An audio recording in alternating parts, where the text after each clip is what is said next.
Alors, dans ces conditions, la France est 71e, derrière 18 pays africains. D'accord? Donc, nous sommes tiers-mondisés dans ce domaine-là. Et si vous comptez que cette place est tempérée par le fait que nous avons fait plus d'un tiers des séquences ici, à l'IHU, qui sont actuellement déposées au nom de la France, vous voyez l'état, le retard colossal scientifique que ce pays a.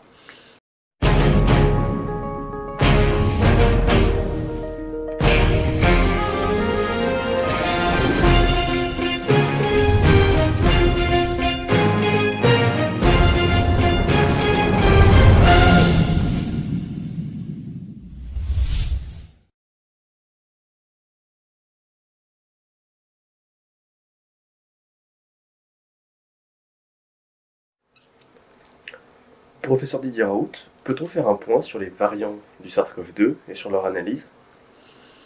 Alors, on a commencé à avoir des variants, c'est-à-dire dans les virus ARN, dans tout ce qui est vivant, et je pense que c'était une grande erreur des décisions stratégiques qui ont été prises, c'est d'oublier que les virus sont vivants. Les virus sont vivants. Ils se changent sans arrêt, ils sont sélectionnés, ils s'adaptent. Les virus sont vivants. Ce pas des objets. Si on comprend que ce pas des objets, on comprend que c'est une lutte qui est très longue, complexe, imprévue et pleine de surprises. Et donc il faut les surveiller. Il faut faire de la science plutôt que de parler sans arrêt. Il faut faire de la science. Et la science, pour comprendre ce que sont les virus, c'est de les séquencer. Et donc, de la même manière que la France a pris un retard considérable dans les tests, un des derniers pays modernes à faire des tests, la France est le dernier de la classe en termes de séquençage. Il n'y a que nous qui avons séquencé dans ce pays. Et ce qui a fait cette polémique, c'est que les gens ne séquencent pas du tout. Et ils parlaient de choses qu'ils ne pouvaient pas voir, puisqu'ils n'avaient pas de séquence. Il n'y a que nous qui avons commencé à refaire des séquences cet été, quand on a vu apparaître cette deuxième épidémie. Et donc, ils ont fantasmé sur un deuxième rebond qui n'a jamais existé. Ce qui s'est passé, c'est une nouvelle épidémie, avec ce qu'on a appelé les variants étant ceux qui ont plus de 10 mutations à la fois. Donc ils ne sont pas juste une petite mutation, qui sont des choses qu'on voyait dans la première épidémie, une petite mutation, puis une deuxième qui peut apparaître, une troisième. Là, il y avait un saut, si vous voulez, une rupture qui définit les variants.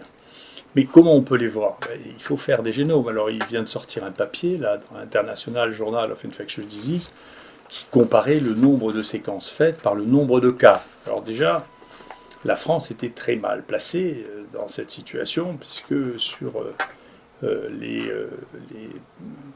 70 pays analysés, elle était 31e, et déjà derrière 4 pays africains, dont le Sénégal, la République du Congo, l'Égypte. Et puis nous, on a remis ça à jour, là, hier, avec mon ami Colson, et on a regardé, pour avoir une donnée plus fiable, on a regardé le nombre de morts identifiés par Covid et le nombre de séquences. Alors, dans ces conditions, la France est 71e, derrière 18 pays africains. D'accord? Donc, nous sommes tiers-mondisés dans ce domaine-là. Et si vous comptez que cette place est tempérée par le fait que nous avons fait plus d'un tiers des séquences ici, à l'IHU, qui sont actuellement déposées au nom de la France, vous voyez l'état, le retard colossal scientifique que ce pays a. Et je voudrais faire une remarque à cette occasion. Vous savez, je suis un peu ennuyé avec des gens qui se pensent du fait de leur fonction ou du fait qu'ils sont dans des associations, avoir la possibilité de dire la science. Vous voyez, la SPILF qui m'a poursuivi, dont le président est Tatevin, et qui a dit que c'était affreux que je sois suivi par les Africains. Je voudrais vous dire une chose. À Rennes, où est M. Tatevin, il n'y a eu aucun virus séquencé. Moins qu'au Mali. Alors, il faudrait commencer maintenant à apprendre aux Français la modestie avec leurs partenaires. C'est insultant quand on ne sait même pas faire un génome, quand on ne sait même pas regarder un génome, de parler des gens qui travaillent avec nous d'une manière aussi insultante. Voilà. Et je pense que la SPIF représentera, si ces gens ne changent pas, non pas la langue française, mais une partie de l'hexagone métropolitain français, et non pas nos alliés qu'on ne méprise pas comme ça. Est-ce qu'on peut analyser l'effet de l'épidémie sur la mortalité en France? Ah oui, on peut l'analyser, et c'est extrêmement intéressant. Alors, l'analyse que je fais, ça n'est que les chiffres de l'INSEE, mais l'INSEE ne les analyse pas comme moi, ni vos journaux, parce que vos journaux veulent vous foutre la trouille, et que moi je veux faire de la science. D'accord? Et donc, la seule manière d'analyser la mortalité, ça n'est pas de donner des chiffres bruts en disant il y a plus de morts, parce que de toute manière, la population augmentant, il y a toujours plus de morts. C'est comme ça, il ne peut pas en être autrement.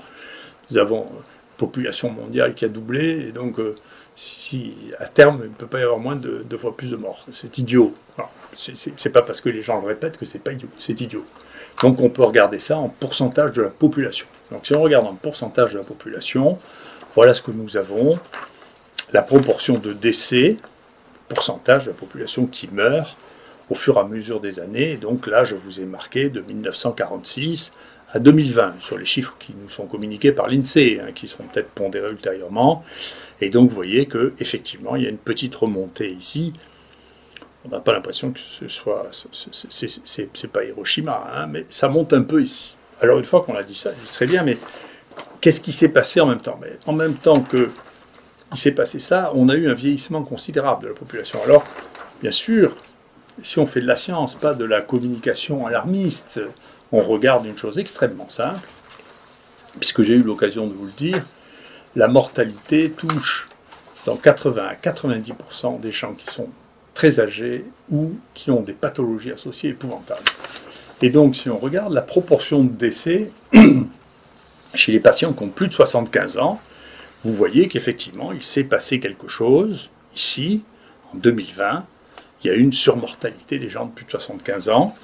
Déjà, quand vous passez aux plus de 65 ans, qui inclut les plus de 65 ans, la différence est franchement moins notable, voyez-vous.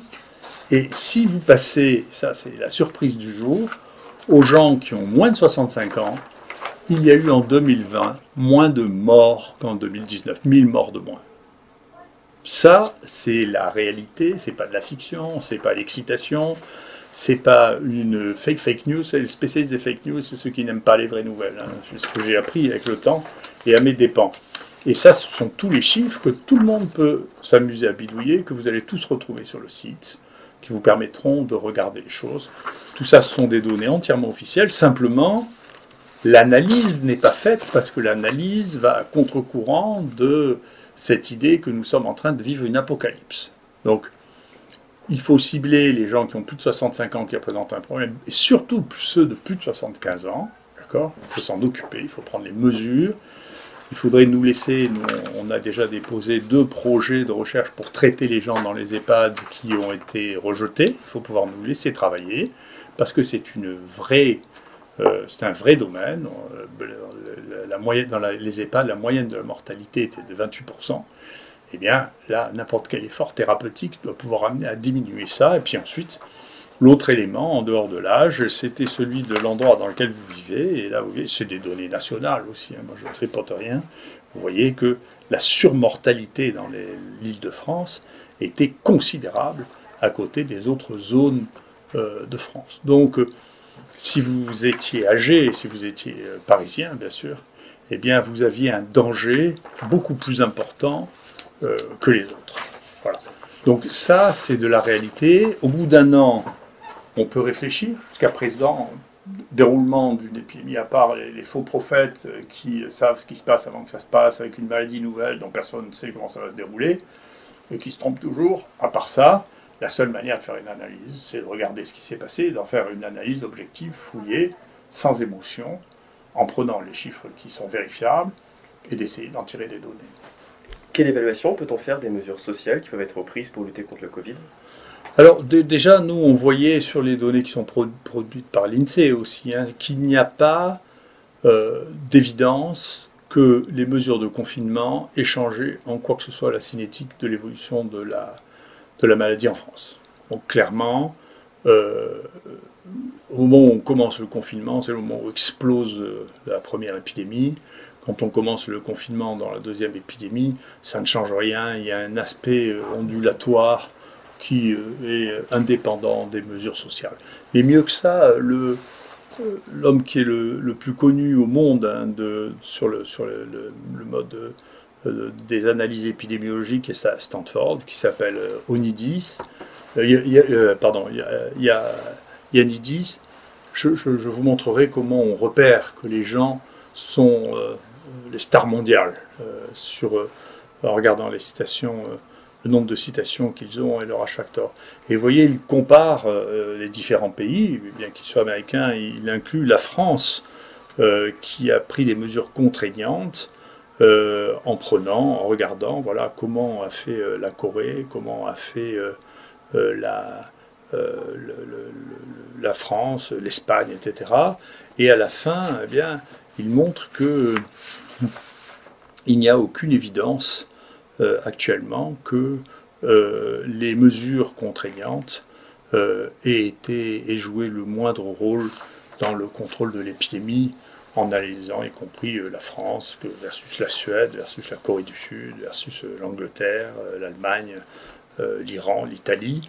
Et donc, après, tout le monde peut avoir l'opinion qu'il a, ou je me méfie, on peut toujours sortir un exemple en disant oui, mais là, regardez, vous comparez ça et ça, mais c'est comme le jeu de cartes que je vous ai montré, on choisit ce qu'on veut, sauf que après, si on fait une analyse massive des données, on voit ce qu'est la réalité.